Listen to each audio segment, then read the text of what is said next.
Madam आप कब से आए हुए हो यहाँ? कब से एक्चुअली हम सुबह आए हैं जयपुर से। ভাই এরকম যদি একটা কিউট গার্ল যদি ভাই প্রোটেস্ট করতে আসে তাহলে ভাই ধর্মেন্দ্র প্রধানকে ভাই আগেই ইস্তফা দিয়ে দেওয়া দরকার ছিল। তো hello guys, welcome to back my YouTube channel. This is Bong Santu.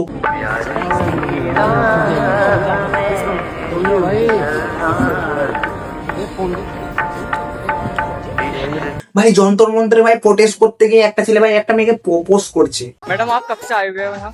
कब से एक्चुअली हम सुबह आए हैं जयपुर से। আরে কে আছিস ভাই? এই ছেলেটার বাবাকে ভাই রিলটা সেন্ড করে দে। ধর্মেন্দ্র প্রধানের ইস্তফার সাথে সাথে একটা বৌমাও নিয়ে যাচ্ছে তার ছেলে। ভাই एक सवाल पूछ सकता हूँ? आप सिंगल? आप सिंगल? তো চলো ভাই, দিল্লির যন্তর মন্তরে ভাই একটা প্রোটেস্ট চলছিল, তো সেই দিকে একটা চোখটা রেখে দেখি কি হচ্ছে সেখানে। তো চলো ভাই, এরকম যদি একটা কিউট গার্ল যদি ভাই প্রোটেস্ট করতে আসে তাহলে ভাই ধর্মেন্দ্র প্রধানকে ভাই আগেই ইস্তফা দিয়ে দেওয়া দরকার ছিল। ভাই এইভাবে কতক্ষণ খোলা রাখবে? অনেক মাছি টাছি বসবে তো, তাই একটু মানে গভর্নমেন্টকেও একটু খেয়াল রাখা দরকার। আরে ভাই একটা জিনিস দেখলাম, আবার পুরো মিডিয়া সমাজ কিন্তু ভাই ঘিরে ধরেছে। হ্যাঁ ভাই, দেখার জন্য তোই ছিল।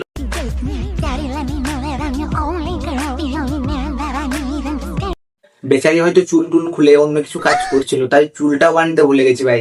প্রোটেস্টে এসে ভাই চুলও বাঁধছে দেখছি, আর সবাই ভাই হা করে দেখছে। আর মিডিয়া সমাজ ভাই ঘিরে ধরেছে, মানে লোককে দেখানোর জন্য আর কি। আর সাথে তারাও কিন্তু দেখছে হা করে। ওই প্রোটেস্ট দেখছে, প্রোটেস্ট, অন্য কিছু ভাব না তোমরা আবার। ভাই এই প্রোটেস্টটা না হলে ভাই এত বড় ককরোচ আমি দেখতে পেতাম না ভাই। ভাই ককরোচ আবার কথা বলছে, সিরিয়াসলি গাইস ভাই, মানে এত বড় ককরোচ আমি লাইভে মানে ফার্স্ট দেখলাম। यही बोलूंगा कि मैं कॉकरोच हूँ, लखनऊ उत्तर प्रदेश से आया। ভাই বাসন্তী হয়ে চলে এসছে ভাই, যাতে ধর্মেন্দ্র প্রধান তাড়াতাড়ি ইস্তফা দিয়ে দেয়, তার জন্য ভাই নাচ গানও করছে ভাই। बसंती इन कुत्तों के सामने मत नाचना। একটু নাচ গান দেখে ভাই একটু এন্টারটেনমেন্ট হয়ে যদি ইস্তফাটা দিয়ে দেয় ভালোই হয়। ভাই এত সুন্দর ভাবে ছেলে মেয়েরা ভাই আন্দোলন করছে, ভাই চুমু দিচ্ছে, কুচু পুচু বলছে, মানে এত ভদ্র ভাবে বলছে। এবার তো ভাই রিজাইন হয়ে যা। मैडम आप कब से आए हुए हो यहाँ? कब से एक्चुअली हम सुबह आए हैं जयपुर से। ভাই এরকম যদি একটা কিউট গার্ল যদি ভাই প্রোটেস্ট করতে আসে তাহলে ভাই ধর্মেন্দ্র প্রধানকে ভাই আগেই ইস্তফা দিয়ে দেওয়া দরকার ছিল। আবার দেখছি নাকি স্পাইডার ম্যানও চলে এসছে, আর সাথে আবার খাড়া করেও এসছে।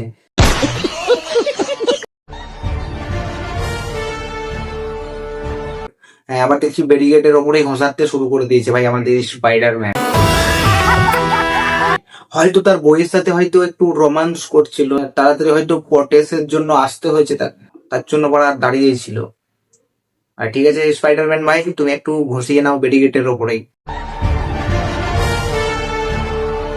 তারপর আবার নেমে যেও, দিয়ে আবার আন্দোলন চালিয়ে রাখো কিন্তু।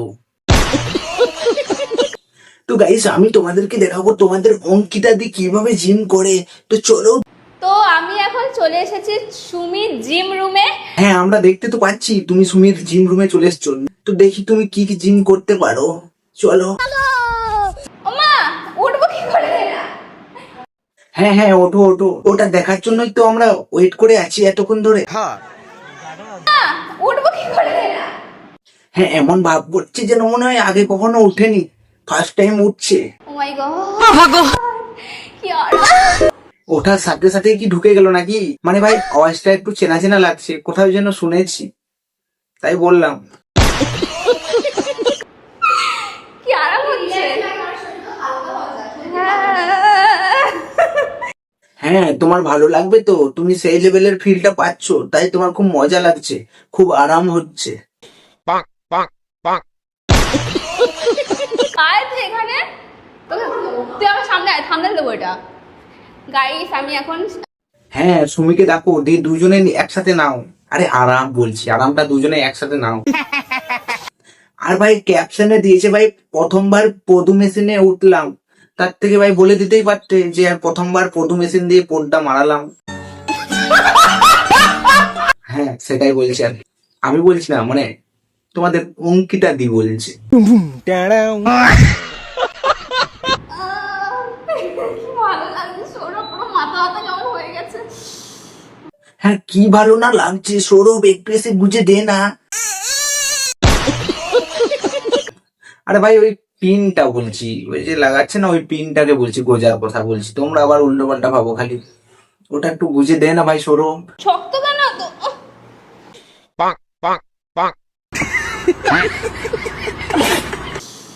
ওয়াও, সত্যি কাজের এটা, কিছু করতেই হবে না, শুধু দাঁড়িয়ে থাকা, তোমার পুরো আরাম নাও, পুরো ফিল নাও। হ্যাঁ তোমাকে কিছু করতে হবে না, তুমি শুধু দাঁড়িয়ে থাকো, দেখো একদম ভেতর পর্যন্ত পুরো কাঁপাতেই থাকবে, বুঝেছো? ওয়াও, আর তোমাকে হাত ইউজ করতে হবে না, ওই মেশিনটাই পুরো কাজ করে দেবে। সত্যি খুব আরাম, বলো? আহ ওয়াও।